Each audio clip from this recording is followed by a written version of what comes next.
नमस्कार दोस्तों, आज की हमारे इस वीडियो का टॉपिक है why we can't store AC current in battery. मतलब बैटरी में हम एसी करंट को स्टोर क्यों नहीं कर सकते। तो चलिए शुरू करते हैं। सबसे पहले हम बात करते हैं, जैसे हमारे पास में कोई एक बैटरी है ना दोस्तों। तो बैटरी में हमारे दो तरह के टर्मिनल होते हैं, एक होता है हमारा पॉजिटिव, एक होता है हमारा नेगेटिव।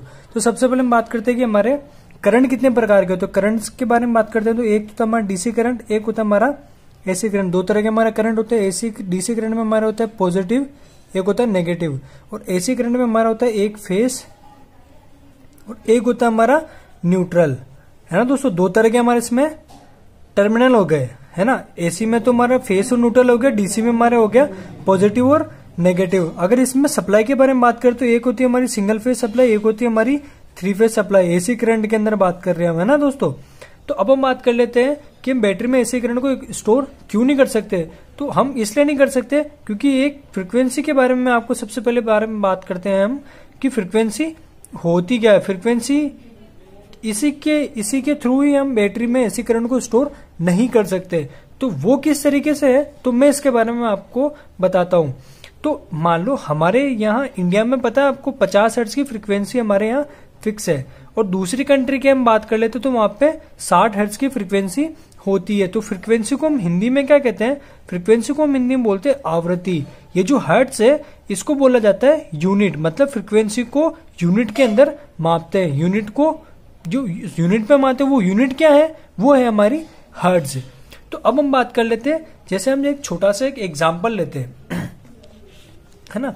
जैसे अब मान लो हमारे पास में कोई एक वायर है ना दोस्तों। तो वायर को हमने यहाँ से कोई एक लोड से हमने इसको कनेक्ट कर दिया, यहाँ से हमने इसको फेस दिया। तो हम क्या सोचेंगे कि हमारा जो वायर के अंदर जो करंट फ्लो हो रहा है ना, वो सिर्फ एक ही पथ में फ्लो हो रहा है, मतलब एक ही लाइन में आगे की ओर चला जा रहा है बाकी। जबकि एक्चुअली क्या होता है कि ये इस तरीके से फ्लो नहीं होता है। वो किस तरीके से फ्लो होता है वो हम बात करते हैं कि हमारे जो वैज्ञानिक थे ना, उन्होंने हमें इस जो वेवफॉर्म होती है उसके बारे में हमें बताया। उस वेवफॉर्म को हमें सातुत वेव ही कहते हैं। तो वो वेवफॉर्म किस तरीके से होती है, वो हमारी इस तरह की एक वेवफॉर्म होती है। तो इसे आप साइकिल भी बोल सकते हो। ये जो इसने एक कंप्लीट साइकिल किया ना, हम इसको एक साइकिल कहते हैं। तो ये जो इसने यहाँ तक जो पूरा कंप्लीट किया ना, ये होता है हमारा 1 हर्ट्ज, मतलब 1 हर्ट्ज हमारा यहाँ हो गया।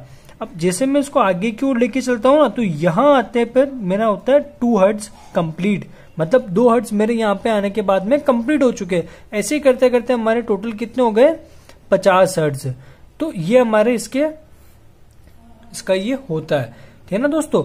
तो अब इसमें क्या है कि जैसे मैंने आपको ये बताया कि यहाँ पे आने के बाद 1 हर्ट्ज हो गया, यहाँ आने के बाद हमारा 2 हर्ट्ज हो गया। अब जैसे मैंने आपको करंट के बारे में बताया था ना कि हमारे दो तरह के करंट होते हैं, एक होता है हमारा डीसी, एक होता है हमारा एसी। तो डीसी के अंदर हमारे पॉजिटिव नेगेटिव होते हैं।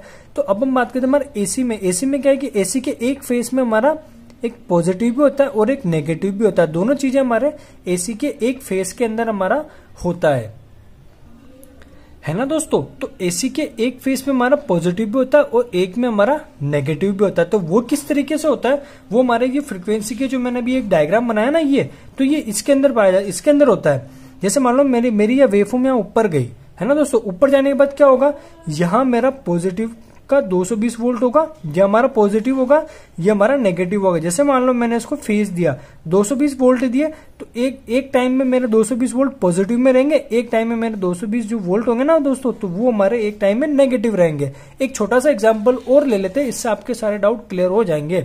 तो मान लो जैसे मेरे पास में कोई एक बल्ब है ना दोस्तों। तो जैसे मेरे पास में कोई बल्ब है, मैं यहाँ इसको देता हूँ एक फेस और एक देता हूँ मैं न्यूट्रल, है ना। तो 220 वोल्ट में इसको सप्लाई दूंगा और 50 हर्ट्ज की हमारी फ्रीक्वेंसी ये हमारी फिक्स होती है ना दोस्तों। तो वो ये फ्रीक्वेंसी हम ये जो 50 हर्ट्ज की फ्रीक्वेंसी है ना, हम इसको बढ़ा भी सकते हैं। वो किस तरीके से बढ़ा सकते हैं वो मैं आपको वीडियो में आगे बता दूंगा। तो जैसे मान लो मैंने इसको 50 हर्ट्ज फ्रीक्वेंसी दी और 220 वोल्ट मैंने दी, तो मेरा बल्ब क्या इस टाइम पे क्या किस कंडीशन पे काम करेगा, मेरा बल्ब एक बार 50 बार में एक बार तो मेरा बल्ब ऑन होगा, मतलब 1 सेकंड के लिए, है ना। और 1 सेकंड के लिए मेरा बल्ब 50 बार ऑफ होगा। तो इसमें दो कंडीशन हो गई हमारी, एक तो 50 बार में हमारा बल्ब ऑन हुआ, एक बार 50 बार में हमारा बल्ब ऑफ हुआ। अब 60 हर्ट्ज की फ्रीक्वेंसी के बारे में हम बात कर ले, तो 60 हर्ट्ज में भी हमारा यही बल्ब हमारा इसी तरीके से काम करेगा। 60 हर्ट्ज में एक बार में 60 बार तो ऑन और एक बार 60 बार में मेरा बल्ब ऑफ होगा। तो वो किस वजह से हो रहा है, वो ये हमारी फ्रीक्वेंसी की वजह से हो रहा है। क्योंकि हमारे जो भी मैंने आपको बताया ना, एक वायर को मैंने लोड से कनेक्ट करा दे तो आगे फ्रीक्वेंसी जा रही है, फ्रीक्वेंसी के रूप में हमारा करंट और वोल्टेज दोनों साथ जा रहे हैं। तो ये हमारा इसमें जो क्या है कि 1 सेकंड के अंदर बहुत जल्दी से हमारी 50 हर्ट्ज की फ्रीक्वेंसी बन जाती है, 1 सेकंड में बहुत जल्दी बनती है। तो इसी वजह से हमारा एक जो बल्ब है एक 50 बार में एक बार में ऑन होगा, एक बार में 50 बार में हमारा बल्ब ऑफ हो रहा है। तो बैटरी के बारे में बात कर लेते हैं कि बैटरी में हम एसी करंट को स्टोर क्यों नहीं कर सकते। क्योंकि क्या है कि मान लो मेरे पास बैटरी के 2 टर्मिनल है, एक हमारा हो गया पॉजिटिव, एक हो गया हमारा नेगेटिव। जैसे मैंने इसको यहाँ पे एक फेस दिया है ना, फेस के हम एक वायर को ना तो पॉजिटिव पे लगा सकते और ना ही हम नेगेटिव पे लगा सकते। क्योंकि इसलिए नहीं लगा सकते क्योंकि 1 सेकंड में हमारी 50 हर्ट्ज की फ्रीक्वेंसी बन रही है ना दोस्तों। 1 सेकंड में 50 हर्ट्ज की फ्रीक्वेंसी बन रही, मतलब 1 सेकंड में 50 हर्ट्ज हमारे कंप्लीट हो रहे हैं। तो मैं ना तो इसको एक बार 1 सेकंड में 50 बार यहां मैं इसको लगा सकता हूं 1 सेकंड के अंदर बैटरी के पॉजिटिव टर्मिनल पे, और ना ही मैं बैटरी के नेगेटिव टर्मिनल पे एक फेस के वायर को मैं लगा सकता हूं। तो ये हमारा सबसे बड़ा कारण है कि हम बैटरी में एसी करंट को स्टोर नहीं कर सकते। और एक कारण एक छोटा सा एक और है, क्योंकि जैसे मैंने ये फ्रीक्वेंसी बनाई, ये जो फ्रीक्वेंसी है ना ये कोई फिक्स नहीं होती है। मतलब आपने कभी अपने घर पे स्विच बोर्ड है, आप मल्टीमीटर से अपने जो घर का स्विच बोर्ड है ना, आप उसके अंदर जो हमारा प्लग है उसके अंदर आप इसमें दोनों पिन लगा के, दोनों मल्टीमीटर की लीड लगा के देखना, कभी हमारे 220 वोल्ट कभी बराबर नहीं आते। कभी वो 210 भी आते हैं, है ना, 210 से कभी 180 भी आते हैं, कभी इसमें ज्यादा भी आ जाते हैं, कभी 240 230 भी आते हैं, कभी 235 भी आते हैं। तो वो क्या है कि हमारा जो फ्रीक्वेंसी है ना हमारी, वो कम ज्यादा भी होती है। कोई एक ही बार में एक ही पथ में बिल्कुल सीधी नहीं होती भी, हाँ बस यहां तक ही ये बनेगी, इससे ज्यादा नहीं बनेगी। तो ये हमारा इसमें कम ज्यादा हमारी जो फ्रीक्वेंसी वो कम ज्यादा भी होती है। तो इसी कारणवश हम बैटरी के अंदर एसी करंट को हम स्टोर नहीं कर सकते।